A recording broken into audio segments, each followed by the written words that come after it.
நண்பர்கள் அனைவருக்கும் வணக்கம். இன்று ஒரு தகவல். செல்ஃபோன் எண்கள் எல்லாமே பார்த்தீங்கன்னா 9, 8, 7, 6 அப்படி தான் ஆரம்பிக்கும். அதை ஏன் அப்படின்னு என்னைக்காச்சும் நம்ம கேள்வி கேட்டிருக்கோமான்னா கிடையாது. அதை பற்றி நம்ம பார்க்கலாம். இந்தியாவில் உள்ள 10 இலக்க செல்ஃபோன் எண்கள் பார்த்தீங்கன்னா 9, 8, 7, 6 இப்படி தான் தொடங்குவதை நம்ம எல்லாருமே பார்த்துருக்கோம். 0, 1, 2, 3, 4, 5 என ஆரம்பிக்காமல் ஏன் அவன் அந்த நம்பரெல்லாம் 9, 8, 7, 6 அப்படின்னு ஆரம்பிக்குது அப்படின்ற கேள்வி நமக்குள்ளே நிறைய நாள் இருந்திருக்கு. அதற்கான பதில் என்ன அப்படின்னு பார்க்கலாம். 0 அப்படின்ற எண் பார்த்திங்கன்னா எஸ்டிடி கோடுகளுக்கு பயன்படுத்தப்படுது. 1 அப்படிங்கிற நம்பர் மட்டும் பார்த்திங்கன்னா அரசு சேவைக்கு பயன்படுத்தப்படுது. 2, 3, 4, 5 ஆகிய எண்கள் பார்த்திங்கன்னா தரைவழி தொலைபேசிக்காக பயன்படுத்தப்படுது. மீதி இருக்கக்கூடிய இந்த 9, 8, 7, 6 இது எல்லாமே நம்மளுடைய தொலைபேசி பயன்பாட்டுக்காக பயன்படுத்தப்படுது. ஸோ இதுக்கு உண்டான காரணம் என்ன அப்படின்றத நீங்கள் இப்போ தெரிஞ்சிருப்பீங்க. அடுத்ததாக பார்த்தீங்கன்னா ஜனவரி 1ஆம் தேதி தான் நம்ம எல்லாருமே ஆங்கில புத்தாண்டை கொண்டாடுறோம். அதுக்கு என்ன காரணம் அப்படின்றத பார்க்கலாம். ரோமானிய கடவுள் ஜனாஸ் அப்படின்ற ஒரு கடவுள் இருக்காங்க. அவங்களுக்கு மரியாதை செலுத்தும் விதமாக ஜூலியஸ் சீசர் என்பவர் இதை மாற்றி அமைக்கிறார். 1582ஆம் ஆண்டு போப் கிரிகோரி என்பவரால் சில திருத்தங்கள் மேற்கொண்டு ஐரோப்பிய நாடுகள் அனைத்தும் ஜனவரி 1 புத்தாண்டாக கொண்டாடலாம் அப்படின்ற ஒரு நடைமுறையை அமலுக்கு கொண்டு வந்திருக்காங்க. இதுதான் காரணம் ஜனவரி நம்ம புத்தாண்டாக கொண்டாடுறதுக்கு. அடுத்ததாக பார்த்தீங்கன்னா சாப்பிட்ட உடனே நிறைய நபர்கள் தண்ணி மடக்குன்னு நிறைய குடிப்பாங்க. குழந்தைகளுக்கெல்லாம் பார்த்தீங்கன்னா ஒரு வாய் இட்லி கொடுப்பாங்க, ஒரு வாய் தண்ணி கொடுப்பாங்க. அப்படி தண்ணி கொடுத்து உடனே சாப்பிட்றது மருத்துவ ரீதியாக தவறான விஷயம். ஏன் அப்படின்னு பார்த்தீங்கன்னா நம்ம சாப்பிட்டு முடித்த உடனே நம்மளுக்கு செரிமானம் ஆகிறதுக்காக சில அமிலங்கள் வயிற்றில் சுரக்கும். நம்ம உடனே தண்ணி குடித்தோம் அப்படின்னு சொன்னால் அந்த அமிலங்கள் சுரப்பது தடைப்படும். நம்மளுடைய செரிமானம் நீண்ட நேரம் எடுத்துக்கும். அதனால் சாப்பிட்ட உடனே தண்ணி குடிக்க கூடாது. அதேமாதிரி சாப்பிட்றதுக்கு முன்னாடி தண்ணி குடிக்கலாம். ஒரு அரை டம்ளர் தண்ணி குடிக்கலாம். ஏன் அப்படின்னு பார்த்தீங்கன்னா இப்போ பசியில் இருப்பீங்க, ஒரு காரமான உணவை சாப்பிட்றீங்க அப்படின்னா அது வெறும் வயிற்றில் போச்சுன்னா அல்சர் போன்றவற்றையெல்லாம் ஏற்படுத்தும். அதனால் முதல்ல தண்ணி குடிச்சிட்டு அதை சாப்பிட்டோம் அப்படின்னா அதை தவிர்க்கலாம் அப்படின்ற மாதிரி மருத்துவ ரீதியாக சொல்லப்படுது.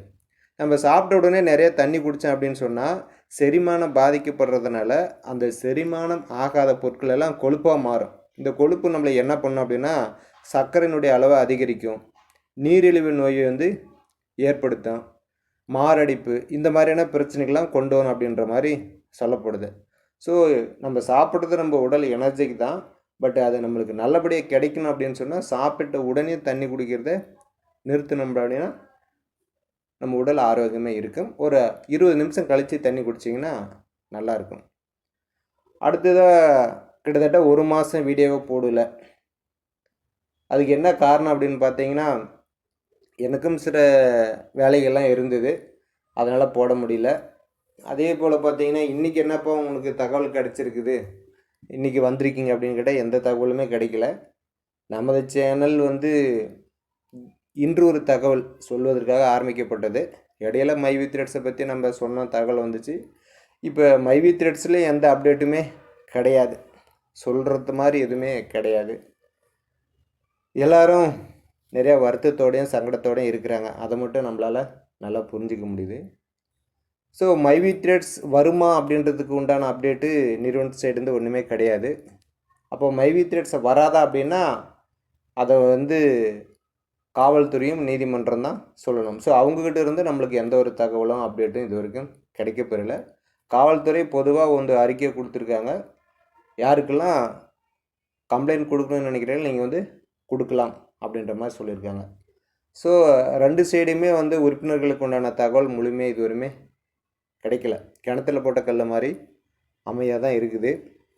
ஸோ நம்ம கையில் ஒன்றுமே கிடையாது. உறுப்பினர்கள் கையில் போய் நிறுவனத்துக்கு எதிராக கம்ப்ளைண்ட் கொடுக்கணும்னு நினச்சா தாராளமாக கொடுக்கலாம். அதுதான் நம்ம கையில் இருக்குது. மற்றபடி திரும்பி வராது இது ரெண்டுமே நிறுவனத்து சைடும் கோர்ட்டு காவல்துறை சைடு தான் இருக்குது.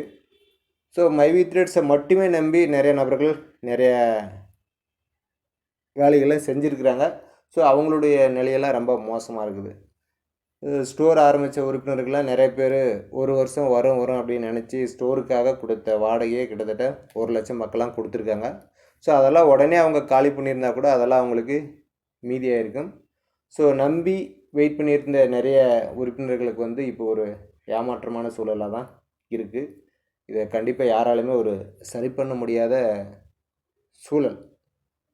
ஸோ நிறுவனமாக வந்து ஏதாவது ஒரு அப்டேட் கொடுத்தா தான் நமக்கு உண்டான அப்டேட்டு கிடைக்கும். அதை விட்டுட்டு நாமளே ஏதாச்சும் சொல்லணும்னு சொல்லிட்டு சும்மா தேவையில்லாத ஏதாச்சும் ஒன்று போகிற போக்கில் அடிச்சு விட்டுட்டு போனோம் அப்படின்னு சொன்னால் ஏற்கனவே வருத்தத்தில் இருக்கக்கூடிய மக்களை மேலும் அவங்கள வந்து வருத்தப்படுற மாதிரியான ஒரு செய்தியை தான் இருக்கும். அதனால தான் நம்மளுக்கு எந்த அப்டேட்டும் கிடைக்கல, எதுவும் சொல்லலை. ஸோ நிறைய நபர்கள் நிறைய செய்தி சொல்லிக்கிட்டு தான் இருக்காங்க, அது அவங்கவுங்களுடைய கருத்து. ஸோ நமக்கு அஃபீஷியலாக வந்து எந்த ஒரு சைடுமே தகவல் வராத சும்மா சொல்கிறதெல்லாம் விருப்பமும் கிடையாது, அது சரியானதாகவும் இருக்காது. இந்த பெரியவங்க சொல்லுவாங்க இல்லையா, வெந்த புண்ணில் வேலை பாய்ச்சுவாங்க அப்படின்னு சொல்லிட்டு. ஸோ அந்த மாதிரி ஏற்கனவே கஷ்டத்தில் இருக்கும்போது நாம்ளே ஏதாச்சும் ஒன்று சொன்னோம்னா அது நல்லா இருக்காது. ஸோ அதனால தான் எந்த ஒரு தகவலும் சொல்ல முடியல. கண்டிப்பாக ஏதாச்சும் ஒரு தகவல் காவல்துறை சைடோ அல்லது நீதிமன்றத்தை சைடோ நிறுவனத்தை சைடோ ஏதாச்சும் ஒன்று, அது நல்லதாவோ கெட்டதாவோ எது சொன்னாலே அதை மக்கள்கிட்ட சொல்லலாம், அதில் எந்த மாற்று கருத்தும் கிடையாது. ஸோ அது வரைக்கும் வந்து பார்த்திங்கன்னா இன்றொரு தகவல் மூலிமா எனக்கு தெரிஞ்ச சில பொதுவான கருத்துக்களை இதில் போடுவேன். விருப்பம் இருக்கவங்க பார்க்கலாம், விருப்பம் இல்லையா உங்களுக்கு விருப்பமான செய்திகளை பார்த்து உங்களுடைய திறமையை நீங்கள் வளர்த்துக்கலாம். மீண்டும் அடுத்த இன்றொரு தகவலுடன் உங்களை சந்திக்கிறேன். நன்றி, வணக்கம்.